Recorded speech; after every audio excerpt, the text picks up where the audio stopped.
ও পুরুষ, যখন তুমি বিদেশে থাকবে বাড়িতে আসার আগে তোমার স্ত্রীকে জানিয়ে দাও যে আমি বাড়িতে আসছি। কেন জানেন?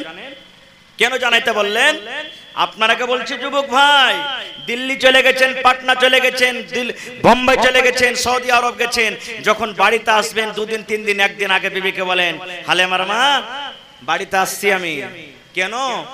আল্লাহ রাসূল বলেছেন স্ত্রীটা যদি নেককার হয়, স্ত্রীটা যদি দিনদার হয়, স্ত্রীটা যদি পড়ালেখা হয়, স্ত্রী যদি আল্লাহ ওয়ালি হয়, মনে মনে চিন্তা করবে আল্লাহ রে আমার স্বামী 2 দিন পর বাড়িতে আসছে, ওই স্ত্রীটা তখন কি করবে? সুবহানাল্লাহ, আপনার জন্য রেডি হয়ে থাকবে, আপনার জন্য হিরোইন হয়ে থাকবে, আপনার জন্য মেকআপ করে থাকবে, আপনার জন্য সিঁথা করে থাকবে, আপনার জন্য নতুন কাপড় পিন্দা থাকবে, আর যেগুলা প্রাইভেট পার্টস আছে এগুলা পরিষ্কার করে আপনার জন্য রেডি হয়ে থাকবে।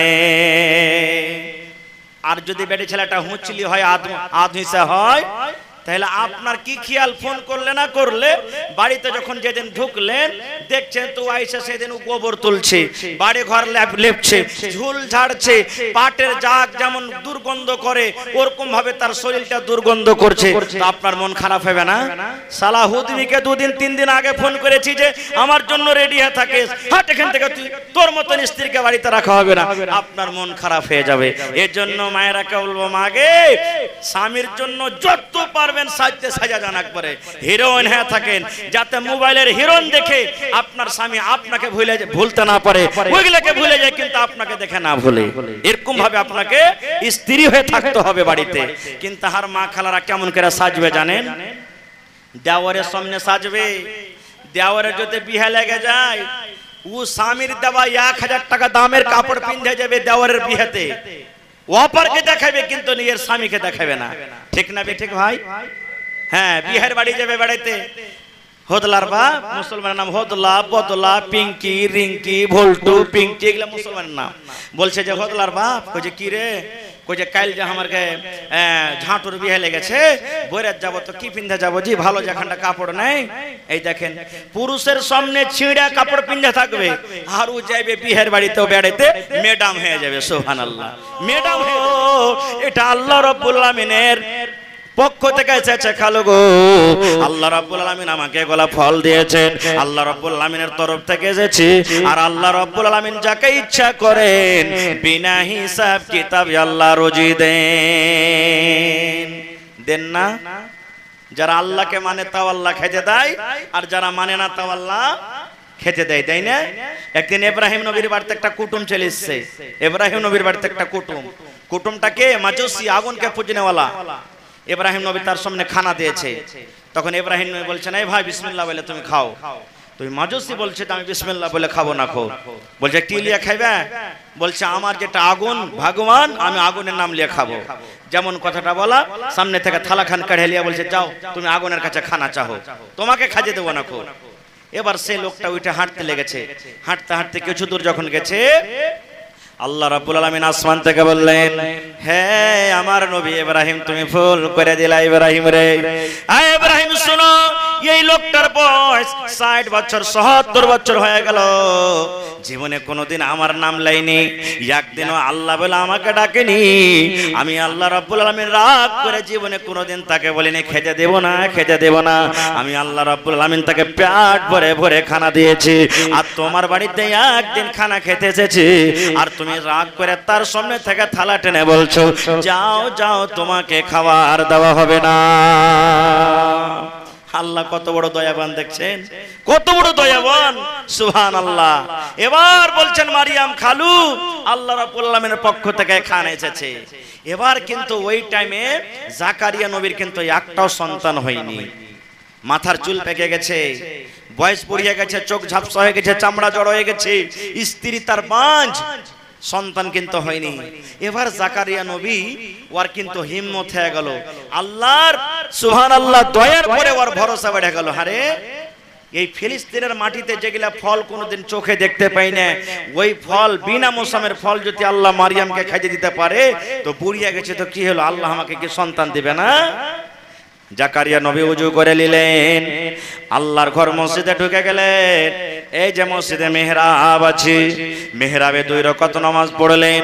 নামাজ পড়ার পর আল্লাহর দরবারে জাকারিয়া নবী 2 হাত তুলে দিলেন।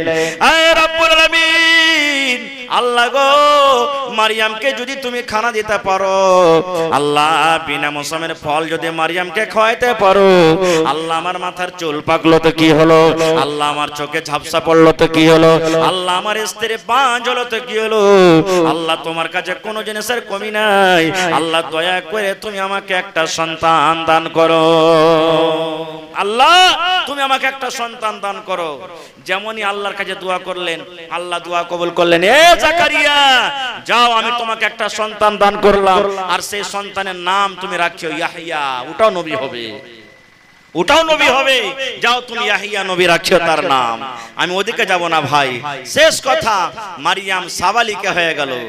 সাবালিকা যখন হয়, মা খালা বোনদের মাসে মাসে হাইজ আসতে শুরু হয়ে যায়। এটা হলো সাবালিকার পহচান। এবার মারিয়ামের কিন্তু হাইজ চলে এসেছে। হাইজ থেকে পাক সাফ হওয়ার জন্য মারিয়াম গোসলখানাতে গোসল করতে গেছে। যেমন গোসলখানাতে গোসল করতে যাওয়া, এবার গোসল কিন্তু তার করা হয়ে গেল। ওরে সুবহানাল্লাহ, গোসল করে গোসলখানা থেকে বের হবে, এতে মধ্যে তার সামনে একটা সুন্দর নওজোয়ান, খুব দেখতে সুন্দর, চেহারাটা একবারে খুব সুন্দর, দেখতে খুব ভালো, একটা সুন্দর নওজোয়ান মারিয়ামের সামনে কিন্তু হাজির হয়ে গেল। হঠাৎ করে যদি একটা বেটি ছেলের সামনে একটা অপরিচিত বেটা ছেলে যদি চলে আসে, বেটি ছেলেটা ডরাবে না? ডরাবে কি ডরাবে না? মারিয়াম তখন বলছেন, এরে আল্লাহর বান্দা, তোমাকে তো ফিলিস্তিনের মাটিতে জীবনে কোনোদিন দেখেনি, তুমি তো এলাকার লোক নও, তোমাকে তো এলাকাতে জীবনে কোনোদিন দেখেনি। আল্লাহর বান্দা, তুমি আমার সামনে থেকে হটে যাও, হটে যাও, হটে যাও, হটে যাও, আমার সামনে থেকে তুমি চলে যাও। আল্লাহকে দেখে ডরাও, আল্লাহকে দেখে ভয় করো, খবরদার, খবরদার তুমি আমার পাঞ্জরে আসিও না।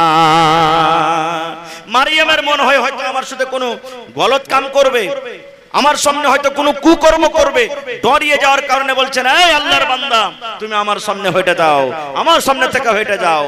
এবার লোকটা নিজের পরিচয় দিচ্ছেন। কি পরিচয়? এবার লোকটা বলছেন, এ মারিয়াম, তুমি চিন্তা করিও না, তুমি চিন্তা করিও না। মারিয়াম বলছে, তুমি আমার নাম কেমন করে জানলে যে আমার নাম মারিয়াম? এবার লোকটা বলছেন, মারিয়াম রে, তোমার নাম হলো মারিয়াম, তোমার নাম আল্লাহ রাব্বুল আলামিন নিজে রেখেছেন। এই মারিয়াম, আমি কোন জানো তেন মানুষ নয়, আমি নিজের মনে আসেনি, আমি এলাকার মানুষ নয় রে, আমি আল্লাহর একজন ফেরেশতা, আমার নাম হলো জিবরিল আলাইহিস সালাম। আমি আল্লাহর ফেরেশতা জিবরিল, জিবরিল ফেরেশতা, আমি মানুষের রূপে এসেছি, তুমি আমাকে চিনতে পারোনি, আমি কোনো মানুষ নয়। তখন বলছে, কি করতে এসেছো?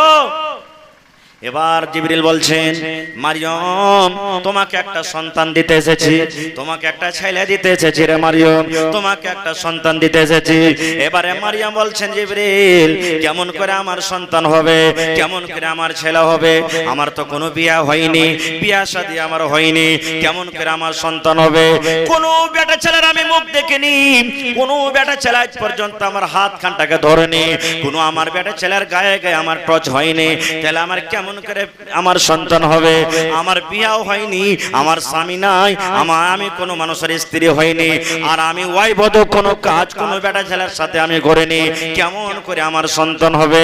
হযরত জিবরিল আলাইহিস সালাম বলছেন, হে মারিয়াম, আল্লাহ রাব্বুল আলামিনের কাছে কোনো কাজ মুশকিল না রে মারিয়াম, আল্লাহ রাব্বুল আলামিনের আদেশে তোমার পেটে সন্তান হয়ে যাবে, আল্লাহ তোমার পেটে সন্তান দেবে, তুমি চিন্তা করিও না। মারিয়াম বলছেন, ওই জিবরিল ফেরেশতা আমার এই পেটে কিংবা বুকের উপরে এরকম করে একটা ফুঁক দিয়ে দিলেন। যেমনই ফুঁক দেওয়া, মারিয়ামের পেটে সন্তান চলে এলো। আচ্ছা বলেন তো, এই কাজটা আল্লাহ রাব্বুল আলামিনের পক্ষ থেকে হলো না হলো না? বলেন। কিন্তু ওই ফিলিস্তিনের মাটিতে কেউ জানছে যে মারিয়ামের পেটে সন্তান এসেছে? কোন মানুষ বিশ্বাস করবে যে আল্লাহ রাব্বুল আলামিনের পক্ষ থেকে এটা কাজ হয়েছে? মারিয়ামকে সব বলবে কি বলবে না যে তুই বিয়ে করিসনি, তোর বিয়ে হয়নি, আর তুই সন্তান কোন জায়গাতে পালি, মানে জেনা ব্যভিচার করে তুই সন্তান এনেছিস? বলবে না বলবে না ভাই?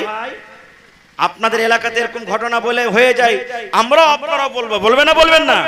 সুবহানাল্লাহ। এবার সন্তান মারিয়ামের পেটে চলে এলো, দিন গেল মাস গেল, আস্তে আস্তে আস্তে এবার মারিয়ামের শরীর কিন্তু ভারী হয়ে গেল।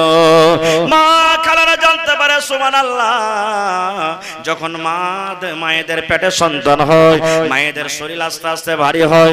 যেমন যেমন সন্তান বড় হয় মায়েরা কাজ কাম করতে পারে না, মায়েরা ভালো করে চলতে পারে না, মায়েরা কাম কাজ করতে পারে না, পেশাব পায়খানার মায়েরা কত কষ্ট করে। রাতের বেলাতে মা খালাদের কিন্তু ঘুম আসে না, কত রকম কষ্ট হয়। এই মতো মারিয়ামের কষ্ট চালু হয়ে গেল। একদিন গেল, 2 দিন গেল, 3 দিন গেল, এই করতে করতে ওরে সুবহানাল্লাহ, যে দিন মারিয়ামের পেটে সন্তান বড় হয়ে গেল, 8 মাস 9 মাস হয়ে গেল, এখন মারিয়ামের পেট থেকে সন্তান হয়ে যাবে। মারিয়ামের ব্যথা চালু হয়ে গেল, মারিয়ামের দর্দে যে শুরু হয়ে গেল। সন্তান হওয়ার যেটা ব্যথা হয় ওই সন্তান মারিয়ামের পেটে চালু হয়ে গেল। এবার মারিয়াম বলছেন, আল্লাহ কি তোমার লীলা খেলা, আল্লাহ আল্লাহ তুমি কেন আমার পেটে সন্তান দিলে? আল্লাহ তুমি আমাকে মত দিয়ে দাও, আল্লাহ যেন আমি মরে যাই। আল্লাহ কেমন করে আমার খালাকে মুখ দেখাবো, আমার মাকে কেমন করে মুখ দেখাবো, আল্লাহ গায়ের মানুষকে কেমন করে মুখ দেখাবো, আমার খালুকে কেমন করে মুখ দেখাবো। আল্লাহ গ্রামের লোকেরা বলবি, এ মারিয়াম তোর ভাই তো এরকম ছিল না, তোর বাপ তো এরকম ছিল না, তোর মা তো এরকম ছিল না, মারিয়াম রে তুই এত ভালো বেটি ছেলে ছিলে, তাহলে তুই সন্তানটা কোথায় করে পালি, কেন তুই পরপুরুষের কাছে গেলি? নানা রকমের চিন্তা ভাবনা করে মারিয়াম কাঞ্চার দোয়া করছে, মাবুদ রে তুমি আমাকে মত দিয়ে দাও, আল্লাহ আমাকে মত দিয়ে দাও, দুনিয়া তার বাঁচতে চাই না, আল্লাহ তুমি আমাকে মত দিয়ে দাও, আমি দুনিয়া থেকে চলে যাই। কিন্তু মত আল্লাহ দিবেন তাহলে তো হবে নাকি? মত আল্লাহ দিবেন তাহলে তো হবে। আল্লাহর বিনা অর্ডারে কোনো মত কোনো মানুষের হবে না। কবির দাস একটা হিন্দু কবি, যারা পড়ালেখা মানুষ স্কুলে নে পড়েছেন তারাও জানছেন যে কবির দাস একটা হিন্দু বড় কবি। উনি নিজের কবিতাতে বলছেন, যা কো রাখে সাইয়া, যা কো রাখে সাইয়া, মার সকিনা কো বালা বাঁকা কর সকে, जो जग बैरे होय। साइया माने अल्लाह, जाको रखे साइया, अल्लाह जाके बाँचिए रखबे, मार सके ना कोई, ताके क्यों मारते पारबे ना, बाल्ला बांका कर सके जो जग बैरी होय। गोटा पृथ्वीर मानुष यदि दुश्मन হয়ে যায় তার কিছুই করতে পারবে না, আর আল্লাহ যাকে মারবে তাকে কেউ বাঁচাতে পারবে না। খো এবারে মারিয়াম বাড়ি থেকে চলে গেলেন, আর থাকবো না আমি গ্রামে, আর আমি এই মসজিদে থাকবো না, আমি চলে যাব, নিজের জীবনটাকে আমি দিয়ে দেব, আর আমি দুনিয়াতে মুখ দেখাবো না। এবার মারিয়াম কাঁদতে কাঁদতে কাঁদতে অনেক দূর মসজিদ থেকে বাইতুল্লাহ বলে একটা জায়গা, ওখানে চলে গেলেন। ওখানে যেমনই যাওয়া একটা খাজুরের গাছ আছে, ওই গাছটা হলো কিন্তু শুকনা গাছ, পাতা চাটা কিছু নাই। ওই গাছে মারিয়াম হিলানা দিয়ে দিলেন, হিলানা দিয়ে কাঁদছে, চোখ দিয়ে পানি ঝরছে। আল্লাহ তুমি কি করে আল্লাহ আমার সাথে, আল্লাহ কি হবে আমার সাথে, আল্লাহ আমার লোকেরা আমার কথা মানবে না, গ্রামের লোক আমার কথা শুনবে না, আমার খালু আমার কথা বুঝবে না, আমার খালা আমার কথা মানবে না, আমার মা আমার কথা মানবে না, গ্রামের লোকেরা আমার মা বাপকে টেনে টেনে কত গাল দিবি। এই চিন্তা বাবা করতে করতে মারিয়াম বলছেন, আল্লাহ তুমি আমাকে মত দিয়ে দাও, আল্লাহ আমার মরে যাও ভালো, কিন্তু আল্লাহ দুনিয়াতে আমার মুখ দেখা ভালো নয়। আল্লাহর অর্ডার, মারিয়ামের পেট থেকে সন্তান হয়ে গেল। সে সন্তানের কি নাম লেখলেন আল্লাহ? ঈসা আলাইহিস সালাম। সে কিন্তু নবী হবে। এত সুন্দর চেহারা, মনে হয় চাঁদের মতন চমকেছে, এত রূপ। মারিয়াম সন্তানটাকে দেখে কাঁদতে শুরু করেছে, এরে সন্তান আমি তোকে কোথায় নিয়ে যাব? যখনই তোকে আমি গ্রামে নিয়ে যাব তখন তো লোক বলবে তোর বাপকে, বলবে না? বলবে কি বলবে না? তোর বাপকে আমি কি বলবো? আল্লাহ রাব্বুল আলামিন গায়বী আওয়াজে বলছেন, হে মারিয়াম তুমি চিন্তা করিও না, মারিয়াম রে তুমি কাঁদিও না, তোমার পেটে জ্বালা লেগেছে, ক্ষুধা লেগেছে, তুমি না খেয়ে থাকিও না। এই শুকা খাজুরটাকে তুমি গাছটাকে হিলিয়া দাও, তোমার জন্য গাছ থেকে পাকা পাকা খাজুর পড়বে। আরে তোমার জন্য দেখো ঝর্ণা বইছে, এই ঝর্ণার পানি তুমি পান করো, আরে গাছের তুমি ফল খাও। আর তোমার কলেজার টুকরা ঈসাকে দেখে তুমি নিজের চোখটাকে ঠান্ডা করে দাও। এরকম সোগে কি মানুষের খানা সান দেবে রে ভাই? কি করবে? কোন রকম একটু পানি, এক দুটা খাজুর খেয়ে মনটা যখন শান্তি হলো, আল্লাহ বলছেন যাও তুমি গ্রামে চলে যাও, কোনো জায়গাতে তোমাকে যেতে হবে না। এবার মারিয়াম বলছেন আল্লাহ যেমনই আমি গ্রাম ঢুকবো তখনই তো বলবে ছেলে দেখে যে কার ছেলে এইটা, আমি কি বলবো? কোথায় পালি মারিয়াম ছেলে, তখন আমি কি বলবো? আল্লাহ রাব্বুল আলামিন শিক্ষা দিচ্ছেন, এ মারিয়াম তুমি চিন্তা করিও না রে, তুমি চিন্তা করিও না।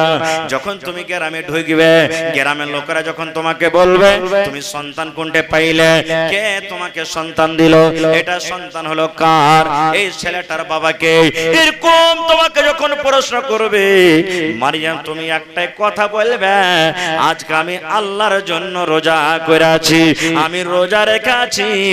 আমাকে এটা জিজ্ঞাসা করিও না যে ছেলের বাপকে, এই ছেলেটাকে তোমরা জিজ্ঞাসা করো যে ছেলে তোর বাপকে। আমাকে জিজ্ঞাসা করিও না, এই ছেলেটাকে জিজ্ঞাসা করো তোর বাপকে। আর দ্বিতীয় কথা, আমি রোজা করে আছি, কথা বলবে তো ছেলেটার সাথে বলো আমি রোজা করে আছি, রোজার হালাতে কোনো মানুষের সাথে কথা বলবো না, কোনো মানুষের সাথে কথা বলবো না। এবার ছেলেটাকে নিয়ে কত রকম ভাবা চিন্তা দিলে, কত কথা নিয়ে যেমনই গ্রামে ঢুকেছে, ঠিক যেটা ভাবা চিন্তা ওইটাই। মারিয়াম ছেলেটা কার? এ মারিয়াম তুমি কোনটা পেলে ছেলে? এই যে পাঁচজন পাঁচরকম কইতে লাগলো। তখন মারিয়াম বলছেন ইশারা করে, আমি রোজা করে আছি, আমাকে কিচ্ছু বলিও না, যা কিছু বলার আছে এই ছেলেটাকে তুমি বলো। আচ্ছা বলেন তো, এরকম ভাবে যদি ছেলেটার দিকে ইশারা করে বলে, ওই লোকগুলার মন খারাপ হবে না, হবে না? হ্যাঁ হ্যাঁ, কত তুমি নেককার আছো, তোমাকে বুঝিয়ে নিয়েছি। লোকের তুমি ছেলে করিয়ে নিয়ে এসেছো, আর বাহানা দিয়ে তুমি বলছো যে ছেলেটাকে জিজ্ঞাসা করো, এই কোলের ছেলে কি কথা কইতে পারবে? যেমন এই কথাটা বলা, আল্লাহ রাব্বুল আলামিনের দয়াতে ছেলের কিন্তু মুখ ফুটে গেল। ছেলের কি হলো? মুখ ফুটে গেল। এবার ছেলে বলছেন, ও এলাকার ভাইরা, গ্রামের লোকেরা তুমি শোনো রে, আমার মারিয়াম মাকে তোমরা গাল দিও না, আমার মায়ের নাম হলো মারিয়াম, খবরদার খবরদার আমাকে আমার মাকে তোমরা গাল দিও না রে। আমার মা জানিয়া নয়, আমার মা জেনা ব্যভিচার করেনি, আমার মা কোনো পুরুষের মুখ দেখেনি, আমার মা কোনো বদকার নয়, আমার মা কোনো পাপের কাজ করেনি, গুনার কাজ নেই। আল্লাহর পক্ষ থেকে আমি এসেছি, আল্লাহ রাব্বুল আলামিন বিনা বাপে আমাকে জন্ম দিয়েছে রে, এই জন্য খবরদার আমার মাকে তোমরা গাল দিও না। আমার নাম আল্লাহ রাব্বুল আলামিন ঈসা রেখেছেন, আর আল্লাহ রাব্বুল আলামিন যতদিন আমাকে জীবন দিয়েছেন নামাজ কায়েম করার আল্লাহ রাব্বুল আলামিন আদেশ করেছেন, আর আমার মায়ের খেদমত করার আমাকে আদেশ করেছেন। খবরদার খবরদার তোমরা আমার মা মারিয়ামকে তোমরা গালি দিও না। যেমন কথাটা বলা, ছোট বাচ্চা যখন কথা কইতে লাগবে তখন মনটা ঠান্ডা হবে না, হবে না? হবে। তখন থেকে ইহুদিরা বলতে লেগেছে সুবহানাল্লাহ, আর নাসারারা যে ঈসা হলো আল্লাহর বেটা। ঈসা হলো কার বেটা? আল্লাহর বেটা। নাউযুবিল্লাহি মিন জালিক, আল্লাহর কোনো ছেলে মেয়ে নাই। তো ভাইরে, বলার উদ্দেশ্য হলো এই যে হান্না কেমন মেয়ে ছেলে ছিলেন যে নিজের বেটিকে আল্লাহর ঘরের জন্য দান করে দিয়েছেন। এবং দ্বিতীয় পয়েন্ট আমরা কি বুঝলাম, মারিয়াম কত পাক মেয়ে ছেলে ছিলেন, কত আল্লাহওয়ালি ছিলেন। বেটা ছেলে যেমনই তার সামনে হাজির, বলছে তুই দূরে সরে যা, খবরদার আমার সামনে আসবি না। আর আমাদের মা খালাদের পর্দা এমন, আমাদের মা খালারা এমন, একটা যদি সুন্দর বেটা ছেলে দেখতে পায় তাহলে কিন্তু হেলো গেল শুরু হয়ে গেল, তার হেলো গেল শুরু হয়ে গেল, কত রকম গল্প গুজব তার শুরু হয়ে গেল। আল্লাহুস সামাদ। আর একটু আগে চলেন, তৃতীয় নম্বর আমরা বুঝতে পারলাম যে আমি আপনি যা কিছু চাহাবো তাই হবে, সেটা নয়, আল্লাহ যেটা চাইবেন সেটাই হবে। মারিয়ামের মা নজর মেনেছিলেন, আল্লাহ ছেলে দাও, কিন্তু আল্লাহ তাবারাক ওয়া তাআলা ওকে ছেলে না দিয়ে কি দিলেন? মেয়ে দান করলেন। আর একটু আগে চলেন, এ আমার মেয়েরা খালারা, আল্লাহর নবীকে প্রশ্ন করে দেওয়া হলো, ইয়া রাসূলুল্লাহি আইয়ুন নিসায়ে খায়র, নবী গো জমিনের উপরে আকাশের তলাতে কোন বেটি ছেলেটা ভালো, কোন নারীটা ভালো, কোন মহিলাটা ভালো? ফাতেমা নাম বেটি ছেলে ভালো, জায়েদা নাম বেটি ছেলে ভালো, খালেদা নাম বেটি ছেলে ভালো, হাবিবা নাম বেটি ছেলে ভালো, জাইনাব মেয়ে ছেলে নাম ভালো। আল্লাহ রাসূল বলেছেন, ও আল্লাহর বান্দে তোমরা শুনে নাও, যে মেয়ে ছেলের মধ্যে ও ফাতেমা, ও খালেদা, ও জায়েদা, হাফসা, তোমরা শুনো রে, যে মেয়ে ছেলের মধ্যে তিনখানা গুণ থাকবে, যে মেয়ে ছেলের মধ্যে তিনখানা সিফাত থাকবে, ওই মেয়ে হলো আল্লাহর নিকটে সবথেকে ভালো। প্রশ্ন করে দিলেন, হুজুর দুনিয়াতে কোন বেটি ছেলেটা ভালো? এই আমার শামসেরগঞ্জ গ্রামের মায়েরা খালারা, একটু হাদিসটা ভালো করে শুনেন। আল্লাহ রাসূলকে প্রশ্ন করা হলো, দুনিয়াতে কোন বেটি ছেলেটা আল্লাহর কাছে বেশি ভালো? মানুষের কাছে নয়, আল্লাহর কাছে বেশি ভালো। নবী বললেন, যে বেটি ছেলের মধ্যে তিনখানা গুণ থাকবে। কয়টা গুণ ভাই? জোরে বলেন। তিনখানা গুণ থাকবে, ওই মেয়ে ছেলে আল্লাহ তাবারক ওয়া তাআলার নিকটে সব থেকে পিয়ারি ভালো। কি কি তিনখানা গুণ? আল্লাহ রাসূল সাল্লাল্লাহু আলাইহি ওয়াসাল্লাম প্রথম নম্বরে বললেন, ও আল্লাহর বান্দি তোমরা শুনে নাও, এক নম্বর সিফাত, এক নম্বর গুণ হলো, যখন কোন মহিলার স্বামী বাজার থেকে, হাট থেকে, মাঠ থেকে, স্কুল থেকে, মাদ্রাসা থেকে কাম কাজ করে যখন বাড়িতে ঢুকবে, বাড়িতে ঢোকার সময়তে তার স্ত্রী যদি নিজের স্বামীর দিকে দেখে 10 গ্রাম, 50 গ্রাম, 100 গ্রামের যদি স্বামীর মুখে একটু হাসি দিতে পারে, আল্লাহর নবী বলেছেন ওই মহিলা সব থেকে উত্তম। স্বামী কোনো কামে কাজে চলে গেছেন, বাড়িতে যখন স্বামী ঢুকছেন, এবার ঢোকার সময়তে রাসূল বলছেন যে স্ত্রীটা নিজের স্বামীর মুখের দিকে দেখে একটু যদি ফুক করে তাবাসসুম মুচকি হাসি দিতে পারে, রাসূল বলেছেন ওই স্ত্রীটা হলো সব থেকে উত্তম ভালো। কিন্তু হ্যাঁ ভাইয়ারাকে বলবো যে আপনারা যখন বাড়িতে ঢুকবেন তো মনটাকে হালকা করে ঢুকবেন। কাম কাজ করে মন খারাপ হয়ে আছে, আর একটা কথা যদি কেউ বললে গায়ে সইবে না, এরকম মুখখানটাকে ভারী করে মনে হয় 5 কিলো পরোটি বিস্কুটের মতন ওজন হয়ে আছে, মুখখানটা যদি ভারী করে বাড়তে ঢোকেন, আর স্ত্রীটা যদি আপনাকে হাসাবার চেষ্টা করে, খুশি করার চেষ্টা করে, আর যদি আপনি রায়গা বলেন হট এখান থেকে তুই, মন খারাপ হয়েছে, সারাদিন কাম কাজ করে চা হয়েছে আমি বলছি, আর দেখালে কত নবাব বাড়তে লেক লেক করে খাইছে, আর হাসি দেখালে হাসবে রে ভাই, হাসবে। উল্টা তখন কবে মত না কাহে কার, বাইরে ছিল তো ভালোই ছিল, এই বাড়িতে এসে তাহলে মালাকুল মথে বাড়তে ঢুকছে, ও হাসবি না জীবনে। হ্যাঁ সুবহানাল্লাহ। এ মায়েরা খালারা, যতই আপনার সিনাতে ব্যথা হোক, যতই মনে কষ্ট হোক, যতই কষ্ট হোক, স্বামীকে যখন দেখবেন, স্বামীকে দেখা পর আপনাকে একটু মুচকি মেরে হাসে যেতে হবে, স্বামীর মনখানটাকে কাঢ়িতে হবে। আল্লাহ রাসূল বলেছেন এই মহিলাটা হলো সব থেকে উত্তম, সব থেকে আল্লাহ তাবারক ওয়া তাআলার কাছে পিয়ারি। একটা উদাহরণ দিই আপনাদের সামনে। আল্লাহ রাসূল সাল্লাল্লাহু আলাইহি ওয়াসাল্লাম একদিন মসজিদে বসে আছেন। আল্লাহ রাসূল সাল্লাল্লাহু আলাইহি ওয়াসাল্লাম সাহাবায়ে কেরামকে বলছেন, যেমন আজকে আপনারা বসে বসে জালসা শুনছেন, সাহাবায়ে কেরাম নবীর পাঞ্জরে বসে আছেন। আল্লাহ রাসূল সাহাবীদেরকে বলছেন, হাগো অমুক জায়গাতে জিহাদে কিংবা তাবলীগের কাজে যেতে হবে, তোমরা নাম লেখাও, কে কে যাবে? একজন সাহাবী বলছেন হুজুর আমার নাম লেখেন, আরেকজন সাহাবী বলছেন হুজুর আমার নাম লেখেন, আরেকজন সাহাবী বলছেন হুজুর আমার নাম লেখেন। এই করতে করতে করতে কিছু সাহাবী নাম লিখে দিলেন। এবার যখন নাম লেখা হয়ে গেল, ওই সাহাবীদের মধ্যে একজন সাহাবী ছিলেন আবু তালহা রাদিয়াল্লাহু তাআলা আনহু। ওই আবু তালহাও সাহাবী নিজের নামটাকে লিখে দিলেন। এবার নবীজি যারা নাম লেখালেন তাদেরকে বললেন কি, রে আমার সাহাবীরা, তোমরা নিজের নিজের বাড়িতে চলে যাও, নিজের নিজের বাড়িতে তোমরা রওনা হয়ে যাও। মায়ের সাথে তোমরা দেখা করে নাও, বিবির সাথে তোমরা দেখা করে নাও, ছেলে মেয়ের সাথে তোমরা সালাম কালাম করে নাও, কারণ তোমরা জিহাদের ময়দানে যাবে, যুদ্ধের ময়দানে যাবে। তোমাদের মধ্যে কে লড়ার ময়দান থেকে বাড়তে ঘুরতে পারবে, কে পারবে না, এই জন্য তোমরা নিজের নিজের বাড়িতে চলে যাও। আর সালাম কালাম করার পর তোমরা সফরের জন্য রওনা হয়ে যাও। যাও তোমরা বাড়িতে, আর নিজের নিজের ছেলে মেয়ে মা বাপ যার যেটা বাড়িতে আছে তোমরা দেখা করে নাও। সব সাহাবীর কথা বলবো না, একটা করে উদাহরণ দিব আপনাদের সামনে। ওই সাহাবীদের মধ্যে একজন সাহাবী যার নাম হলো আবু তালহা রাদিয়াল্লাহু তাআলা আনহু। ওই সাহাবী বাড়িতে গেলেন, বাড়িতে যাওয়ার পর ওর স্ত্রী হযরত আবু তালহার স্ত্রীর নাম হলো বিবি রুমাইসা।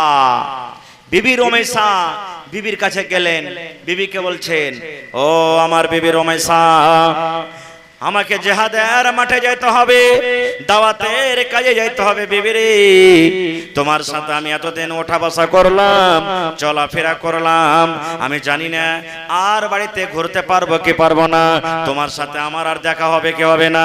এই জন্য বিবি রে, তুমি আমাকে দয়া করে মাফ করে দাও। আমার দ্বারাতে যদি কোনো ভুল হয়ে থাকে, স্বামী হিসাবে যদি তোমার কোনো হক পূরণ করতে না পারি, দয়া করে তুমি আমাকে মাফ করে দাও, তুমি দয়া করে আমাকে মাফ করে দাও। সালাম মুসাফা হয়ে গেল।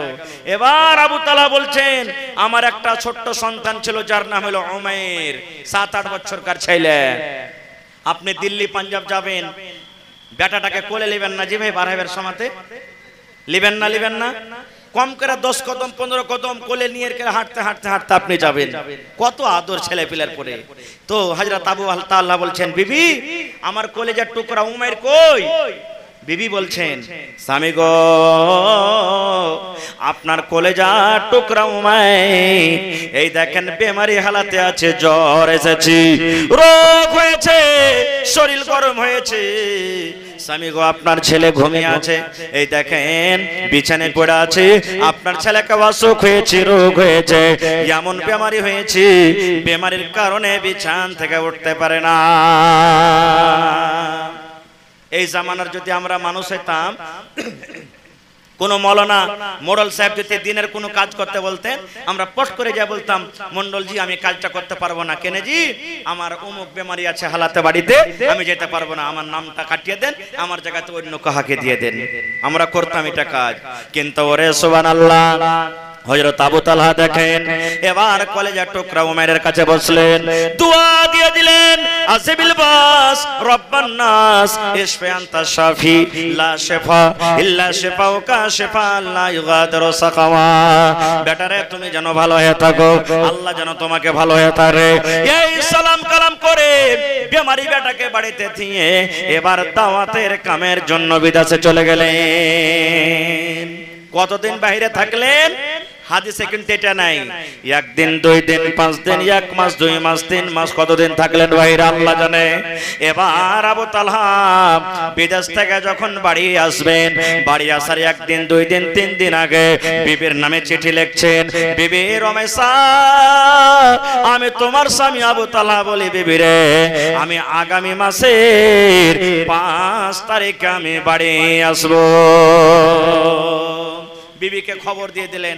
আল্লাহ রাসূল বলেছেন, ও পুরুষ, যখন তুমি বিদেশে থাকবে, বাড়িতে আসার আগে তোমার স্ত্রীকে জানিয়ে দাও যে আমি বাড়িতে আসছি। কেন জানেন? কেন জানাইতে বললেন? আপনাকে বলছি যুবক ভাই, দিল্লি চলে গেছেন, পাটনা চলে গেছেন, বোম্বাই চলে গেছেন, সৌদি আরব গেছেন, যখন বাড়িতে আসবেন 2 দিন 3 দিন 1 দিন আগে বিবিকে বলেন, হালেমার মা বাড়িতে আসছি আমি। কেন? আল্লাহ রাসূল বলেছেন, স্ত্রীটা যদি নেককার হয়, স্ত্রীটা যদি দিনদার হয়, স্ত্রীটা যদি পড়ালেখা হয়, স্ত্রী যদি আল্লাহ ওয়ালি হয়, মনে মনে চিন্তা করবে, আল্লাহ রে, আমার স্বামী 2 দিন পর বাড়িতে আসছে, ওই স্ত্রীটা তখন কি করবে? সুবহানাল্লাহ, আপনার জন্য রেডি হয়ে থাকবে, আপনার জন্য হিরোইন হয়ে থাকবে, আপনার জন্য মেকআপ করে থাকবে, আপনার জন্য সিঁথা করে থাকবে, আপনার জন্য নতুন কাপড় পিন্দা থাকবে, আর যেগুলা প্রাইভেট পার্টস আছে এগুলা পরিষ্কার করে আপনার জন্য রেডি হয়ে থাকবে। আর যদি বেটি ছেলেটা হুঁচলি হয়, আদমিসা হয়, তাহলে আপনার কি খেয়াল, ফোন করলে না করলে বাড়িতে যখন যেদিন ঢুকলেন দেখছেন তো আয়েশা সেদিন গোবর তুলছে, বাড়ি ঘর লেপছে, ঝুল ঝাড়ছে, পাটের জাগ যেমন দুর্গন্ধ করে ওরকম ভাবে তার শরীরটা দুর্গন্ধ করছে, তো আপনার মন খারাপ হবে না? শালা হুদবিকে 2 দিন 3 দিন আগে ফোন করেছি যে আমার জন্য রেডি হয়ে থাকিস, হাট এখান থেকে, তুই তোর মতন স্ত্রীকে বাড়িতে রাখা হবে না, আপনার মন খারাপ হয়ে যাবে। এর জন্য মায়েরাকে বলবো, মাগে স্বামীর জন্য যত পার পারবেন সাজতে সাজা জান একবারে হিরোইন হয়ে থাকেন, যাতে মোবাইলের হিরোইন দেখে আপনার স্বামী আপনাকে ভুলতে না পারে, ওইগুলোকে ভুলে যায় কিন্তু আপনাকে দেখে না ভুলে। এরকম ভাবে আপনাকে স্ত্রী হয়ে থাকতে হবে বাড়িতে। কিন্তু আর মা খালারা কেমন করে সাজবে জানেন? দেওয়ারের সামনে সাজবে। দেওয়ারের যদি বিয়ে লেগে যায়, ও স্বামীর দেওয়া 1000 টাকা দামের কাপড় পিন্ধে যাবে দেওয়ারের বিয়েতে, অপরকে দেখাবে কিন্তু নিজের স্বামীকে দেখাবে না। ঠিক না ঠিক ভাই? হ্যাঁ, বিয়ের বাড়ি যাবে বেড়াইতে, হোদলার বাপ, মুসলমানের নাম হোদলা, বদলা, পিঙ্কি, রিঙ্কি, ভোল্টু, পিঙ্কি, এগুলা মুসলমানের নাম। বলছে যে হোদলার বাপ, কইছে কি রে? কইছে কাল যে আমারকে ঝাঁটুর বিয়ে লেগেছে, বইরাত যাব তো কি পিন্ধে যাবো জি, ভালো যেখানটা কাপড় নেই। এই দেখেন, পুরুষের সামনে ছিঁড়া কাপড় পিন্ধে থাকবে, আর ও যাইবে বিয়ের বাড়িতেও বেড়াইতে, ম্যাডাম হয়ে যাবে। সুবহানাল্লাহ, ম্যাডাম হয়ে যাবে। এই আমার মায়েরা খালারা, বুখারী শরীফের একটা হাদিস পড়েছি, কেমন করে আপনাকে কার সামনে সাজতে হবে। আল্লাহ রাসূল সাল্লাল্লাহু আলাইহি ওয়াসাল্লাম যখন হিজরত করে মক্কা থেকে মদিনা চলে গেলেন, তো নবীজি ভাই বানিয়ে দিলেন আনসারী সাহাবী আর মক্কার সাহাবীদেরকে ভাই বানিয়ে দিলেন আনসার মুহাজিরের মধ্যে। কারণ যারা মক্কা থেকে হিজরত করে চলে গেছেন, বাড়ি ঘর ছেড়ে গেছে না জানি, বাড়ি ঘর, বিবি, বাচ্চা, মা বাপ সব ছেড়ে চলে গেছে। রাসূল বলেন, এই মদিনার সাহাবীরা শোনো, এই আনসার তোমরা শোনো, এই মুহাজিররা তোমরা হলো তোমাদের ভাই। সব সাহাবীর কথা বলবো না। তা আল্লাহ রাসূল সালমান রাদিয়াল্লাহু তাআলা আনহু আর আবু দারদা রাদিয়াল্লাহু তাআলা আনহু দুটো সাহাবীকে ভাই বানিয়ে দিলেন, তোমরা হইলে আজ থেকে ভাই। এবার কিছুদিন পর সালমান রাদিয়াল্লাহু তাআলা আনহু ভাই আবু দারদার বাড়ি বেড়াইতে যাচ্ছেন। আমরা বেড়াইতে যাই না, ভাইয়ের বাড়ি, নানার বাড়ি, উমুকের বাড়ি, তুমুকের বাড়ি বেড়াইতে যাই। তো সালমান রাদিয়াল্লাহু তাআলা আনহু ভাই আবু দারদার বাড়ি বেড়াইতে গেলেন। কখন? দিনের বেলাতে, ধরেন বেলা 12টা, 1টা, 2টা এরকম দিনের বেলাতে গেলেন। যখন বাড়িতে ঢুকছেন, আসসালামু আলাইকুম, আল্লাহ রাসূল বলছেন, আল্লাহ বলেন যখন বাড়িতে তুমি ঢুকবে সালাম দিয়ে তুমি ঢুকো। ওপারের বাড়িতে যখন ঢুকবে ইজাজত নাও। আর আমাদের ইজাজত কেমন জানেন? কালো বার্তা আছো যে, এই কালো বার্তা আছো যে করতে করতে আধখানি বাড়ি ঢুকে যাচ্ছি আমরা, এই তো আমাদের ইজাজত লওয়া। হ্যাঁ, তো সালমান রাদিয়াল্লাহু তাআলা আনহু ভাই আবু দারদার বাড়ি চলে গেলেন। কি হলো জি?